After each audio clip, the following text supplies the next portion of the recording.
pagnanakaw hindi kasintindi ngayon. Mas matindi ngayon. Kasi mas mataas na ang porsyento ngayon. Sa inyo pong paglalarawan, gaano na ho ba ito kalala ang ganitong issue?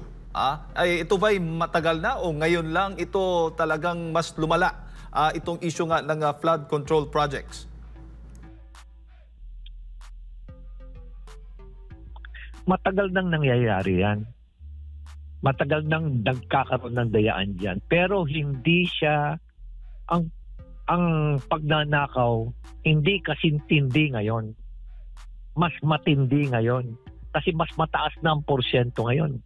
Dati-rati, ang porsyento lang, mga nasa 10%, 8%. Hindi na eh. Ganito ngayon, sasabihin ko sa iyo, kahapon may kausap ako isang kontraktor diyan sa isang contractor ng flood control project. Sabi niya sa akin, Mayor, ito na ngayon ang hatian, no? Dati-rati 8%, 10%. Ngayon, doon pa lang sa ibabalik namin, let us say, nanggaling yung pondo sa taas, sa isang very powerful na kongrista, ibababa niya sa local. 25% na kagad ang ibabalik namin doon. Doon naman sa local na congressman, yung distrito, doon idadaan sa distrito niya o doon gagawin sa distrito niya, merong pass-through na tinatawag. Ano naman yung pass-through? Pass-through, idinaan sa kanya, doon sa distrito niya nilagay. Ang hinihingi ng congressman naman is 5 to 10%. No? Usually yan, mga 6%, pero may mga congressman na talagang matakaw, hihingi yan ng 10%. So magkano na natanggal? 35% na. Assuming 10% na iningi. So 35 na. Pero pa yung hihingin nung implementing agency, in this particular case, DPWH, 7% yan. No? So yun na yun. Tapos meron pa yung 3% sa back. Tapos meron pa yung 3% uli para dun sa mga, kasi rig bidding eh. So kakausapin mo na lang yung kalaban ng mga bidders. O, lahat kayo, let us say, mga 10 o lahat kayo, bibigyan ko kayo ng 3%. Sa inyo na lahat yung 3% na yun, hati-hati na kayo sa 3%. Meron pang 1% sa material testing. Kaya kahit na bumabagsak yung materials na gagamitin, papasayo kasi merong 1% dun eh sa material testing. Tapos magbabayad din sila ng may 1% din sa mga inspect. Magseset aside sila. Tapos meron pa yung VAT na 7%, meron pang 1% na 1% pa na bond or insurance, then that's a total of 58%. So may iwan na lang is 42%. So sa 42% na naiwan, wala pang kita yung contractor. Ang sabi ka sa akin ng contractor, sir, for us to become economically viable, dapat ang income namin, ang profit namin, should be somewhere between 18% to 25%. Pero kung mag-i-impose sila, let us say, ng 42% na lang ang naiwan, kukuha sila, assuming nakukuha sila ng 12%, dahil naaawa na sila sa project, maiwan na lang na talagang pambili. At pag-implement ng project is 30%. Kaya kita mo na lang kung gaano kalaki. Masaya yung mga kongrista dahil ang laki ng kanilang pondo, ang laki na napunta sa kanila. Napaka malala talaga. Ito, Mayor, ano? May suhestyon na Mayor na pwede bang yung mga LGUs na lang ang mga siwa dito nga sa mga flood control projects, since kayo naman din ang nakakaalam sa inyong mga lugar. Kayo ho ba ay sumasang-ayon doon o ano bang masasabi po ninyo doon sa panungkalan na yan?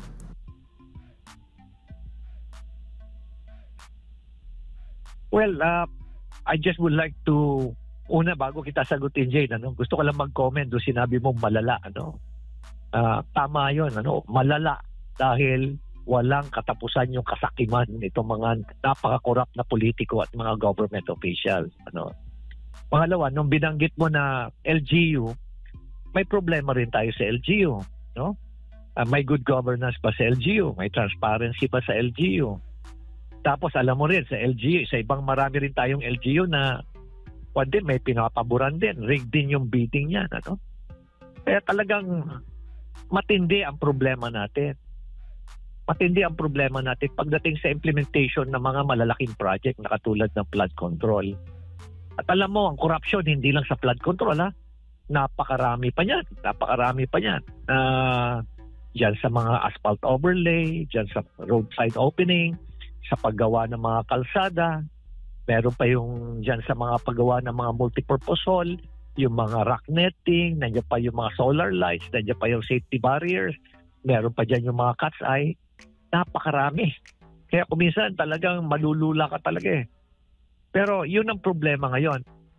Pwedeng ibaba sa isang government. Basta ang importante sa kanya, alam mo na talagang good governance.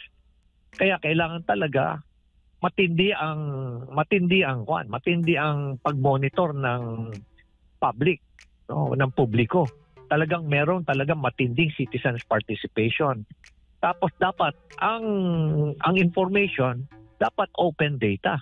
Nakikita talaga ano yung presyo ng... Kaya kami sa Baguio ngayon, we're now working with a NGO, international NGO, para magkaroon kami ng isang digital application na gagamitin namin para na monitor lahat ng project sa syudad ng Baguio. Nakikita rin nila lahat kung ano yung progreso, magkano yung amount, sino yung nag-implement, so that there will be feedback from the community.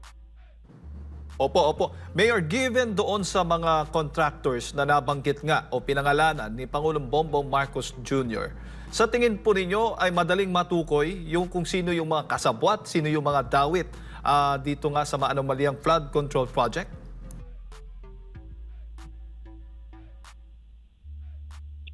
Alam mo, kilala ko yung iba dyan. Familiar ako sa iba dyan eh. Alam mo, ipatawag lang ng presidente yan, kausapin niya na masinsinat, explain nila, yung binanggit ko na mga porsyento, babanggitin nila kay presidente yon. Ang problema is, mag-execute pa sila ng affidavit. Siyempre, natatakot din yung mga yan. Paano kung patayin yung mga yan? Ha? So, yun ang challenge. No? Pero ako magsasalita yung mga yan. Lalo na kung may ipit na sila, ang sasabihin nila, Jade, Mr. President, bakit ho pinag-iinitan nyo kaming kontraktor? Kami naman hahanap buhay lang. Ano? Kami po'y nagbabayad ng maayos sa taxes namin. Sasabihin nila yon, ano? Tapos gagawin ho namin yung project. Ang problema naman sa sobrang laki na ng hinihingi ng mga politiko at yung mga implementing agency, napipilitan kami mag-substandard. Ganun nasasabihin nila kay presidente. Kaya wag lang kami ang pag-initan nyo. Pag-initan nyo po yung mga politiko, pag-initan nyo rin po yung mga tiwaling opisyal dyan sa DPWH. Opo. Mayor, may plano ang Kamara, partikular na po itong House Committee on Public Accounts na imbestigahan nga itong anomalya sa flood control projects. At kayo po ay isa sa mga naimbitahan ata, Mayor, na magsalita po doon. Wala pa akong natatanggap na invitation, Jay. Wala pa. Naghihintay nga ako ngayon eh. Opo. Pero knowing na Kamara mismo yung mag-iimbestiga at siyempre naalala natin yung panahon ng SONA ng Pangulo, nabanggit niya, mahiya naman kayo. At di ba, yun ay naka-address doon sa mga kongresista patungkol nga po dito sa mga flood control projects ng ating bansa?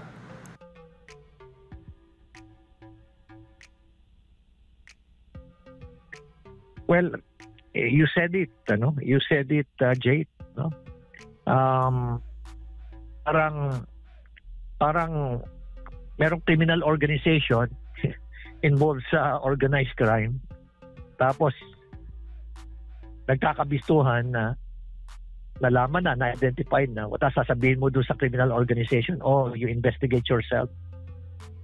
So, ano yung moral ascendancy mo? Ano yung credibility mo? In terms of reliability, hindi ko nalalam. Questionable lahat yan. Kaya siguro pinakamaganda talagang mag-appoint ng isang investigating agency o kaya mag-create ng isang investigating task force or investigating body to really focus on the investigation of these flood control projects. Opo. Mayor, kasi 'di ba ang usual na nangyayari kapag ang isang opisyal ng gobyerno ay may questionable sa kanyang trabaho, pag iniimbestigahan 'yan ay dapat mag-resign o umalis muna pansamantala sa trabaho habang iniimbestigahan. Dito kasi sa Kamara, kongresista yung babanggit involved dito nga o dawit sa flood control project, mano man yung flood control project, sila rin ang mag-iimbestiga. Parang ano bang masasabi po ninyo doon?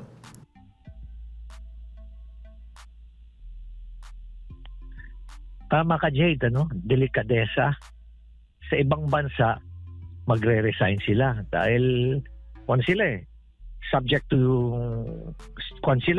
they are being implicated sa isang kaso, especially corruption issue, or corruption case. Pero dito sa bansa natin, may delikadesa ba sila? May kahihiyan ba sila? Nakita mo naman dun sa SONA nung nagsalita si Presidente ng mahiya kayo. It is a strongly worded na message. Anong ginawa nila? Diba? Okay pa nga si Kong Toby Chanco, siya talagang tuwa-tuwa dun Pero anong ginawa ng ibang mga kasama nila na alam naman nila kung ano talaga sila? Nagsitayuan din. Nagsisigaw din sila as if they were innocent. Kaya nga sabi ko, height of hypocrisy and callousness. Kaya tama ka, delikadesa sana, mag-resign muna sila o kaya mag-leave muna sila pero hindi nila gagawin, unfortunately.